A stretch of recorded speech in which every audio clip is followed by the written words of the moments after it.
bài con dao quần chỉ đi tới lạc thân hem bài con dao hành chỉ đái chỉ đi luật kinh chỉ đi cái tụi bơi tụi chặt vào đây chỉ luật trong cái nhà thì nước thánh cái mà chốt mà nghi mà chè cái mà cắt là cái hành đấy cái chốt tour chắp đi sẽ là chè cái mà ăn ọc còn cái cắt đi bước cái tay tour chắp còn cái này tour chắp chè cái mà na là bốn cùm này thì sắp ra này cái mà ai mà họ là đại gia mà là cực cái ôi riêng chết và chết luôn này thì cực sắp ta ôi riêng ta tóc này chỉ khai này mà mừng là tóc y quay ra spin tóc khét nhòa chim bạc mà hè là một cái ôn đời nhột không có một cái gì để đem về nhà thì trong cái mộ Chúa Giêsu để có cái gì để gia đình chúng ta kỷ niệm bởi vì cái sự kỷ niệm cái việc vui nhất ở trong mỗi tấm lòng chúng ta ngày hôm nay bởi vì Chúa Giêsu đã sống lại không những chỉ sống ở trên thiên đàng mà Ngài sống ở trong lòng mỗi người chúng ta. Quay ra suy ra một con ông bằng rít tập con ra trang du kia là áp na bằng rít tầm núi năm con ai may chỉ cướp thì nào mà quay ra suy hết từ kia mùa ngọt của mình là hay mình là cái âm tiền nào ngọt Tarwi, tâm tu xuất đạo ngay là thế này. Presula cướp chi nơm rí đông chi đi nào đi, bu nào cho mà cướp mà đi, khát la bằng khét rồi này, ta xin bảo, chỉ đi bu nào mà đi, chỉ đi cho mà cướp mồm ra khét ô, mà bằng là đâu, ai cho lại nào này, tu mồm này Chúa Giêsu hành tất, tập lạc xa. Mari Matthew là nâu bằng là xa khét lẽ ngồi bọn làn Yuda nhưng mà ngọt mà nạc xa Quay là vì hắn tất này chỉ đi lạc cướp chi nơm đi ốp nền ấy mà Mari ốp nền ấy mà Matthew cướp chi nơm đi là cái này rung ra là cái này ngọt rồi là cái nào úp á cướp chi nơm đi đông chỉ đi nằm đi mà bằng lại đồng mua nam cho mà cứ quay lại này mua nam cho mà cứ bằng một lại cho mà cứ quay lại này mua nam cho bằng màu sắc nó hiểu Ngài nói ở đây ai tin thì điều gì sự sống Ngài không bao giờ chọn người Ngài không chỉ nói một mình Mary và Matthew Ngài nói ở đây kẻ nào tin ta sẽ sống.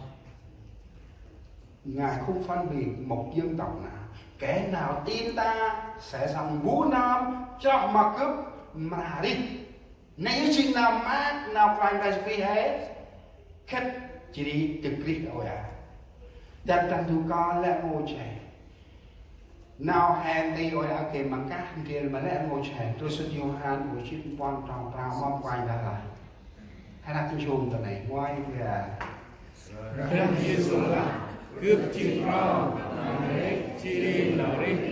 đó là hai người rồi ra là con ra vào cướp chim rau nào đấy chỉ đi nào đi một cái tôi hay ở đây một cái tôi coi ta năng tu ở lẽ ngôi cho tôi làm được nào cho tổng năng tu làm năng tu lẽ nào năng tu nào cho áp tin một cái tôi làm nào cho là một cái tôi hay coi ý sắm la hàn cướp chim trâu mà không này năng ai coi thuông ý leo nào cho đẹp con ông là cướp con ông ti mà không mày phải bằng một người là ô cướp chim trâu mà không mày tất cả giáo chủ các tôn giáo trên thế giới không bao giờ nói một cái câu giống như Chúa Giêsu chúng ta là đường đi lẽ thật và sự sống. Không có một giáo chủ để bạn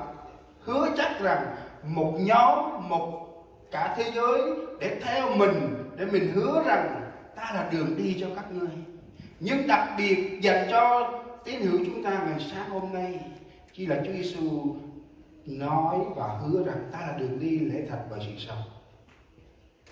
Cái nông tâm cướp dưới cái mày kỳ hạt tắt mà bước Giêsu là cướp chìm trao và tí của anh rằng hàm thế mập bự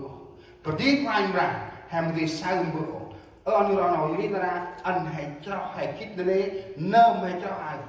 nếu chúng ta cần phải biết chắc rằng đấng chúng ta tin là đấng sống, là đường đi, là lẽ thật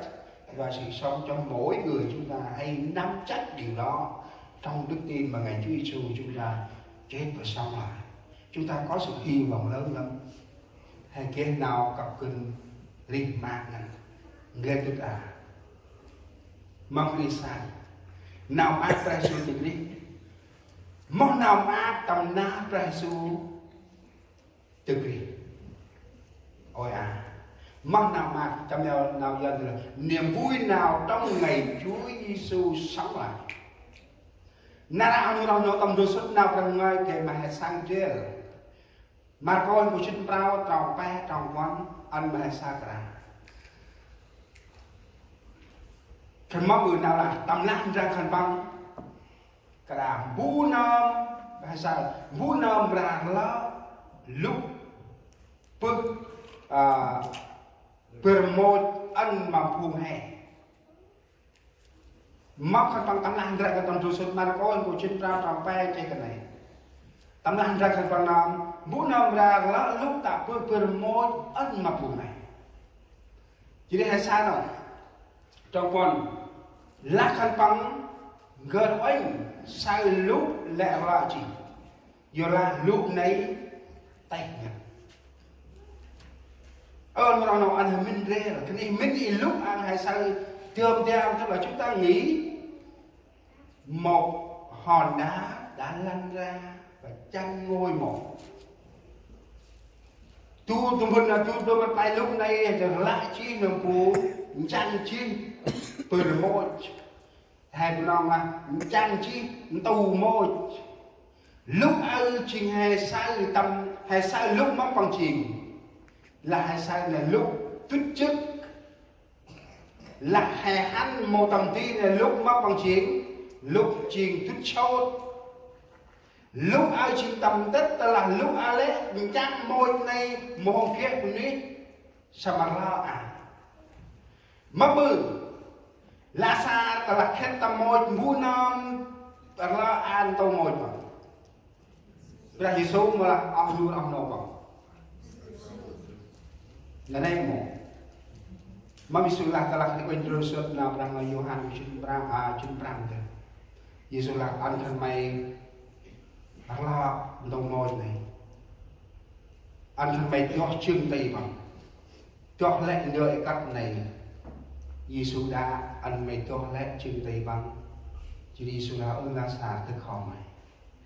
biết của anh ra biết cũng tầm tù môi pena muốn năm sao là ăn bông môi lúc này tàu và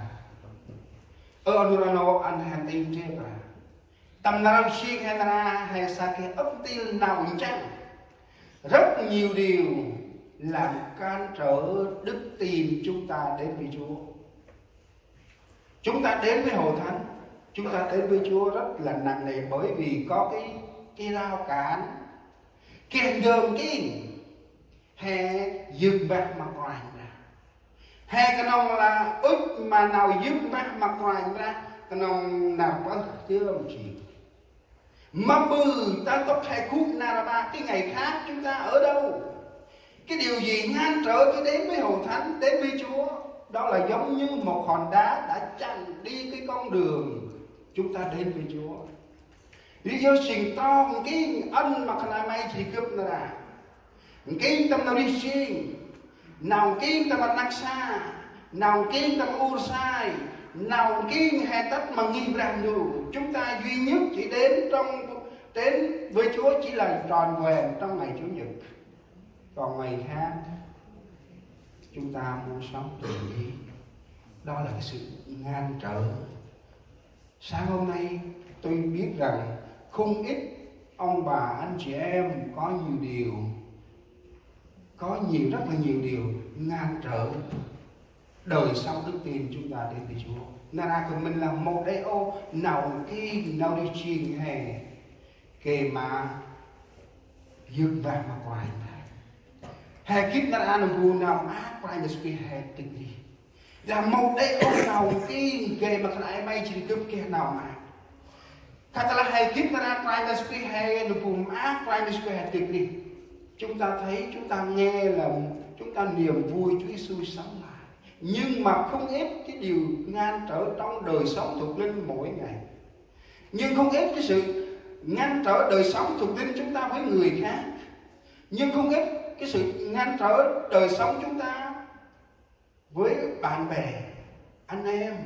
gia đình đó là cái sự ngăn trở đến nỗi chúng ta không đến với Chúa được thì mong anara ông nói nông pù tuôn lơm là lúc chẳng này mong pù nó hay là mà trước cái bà mày này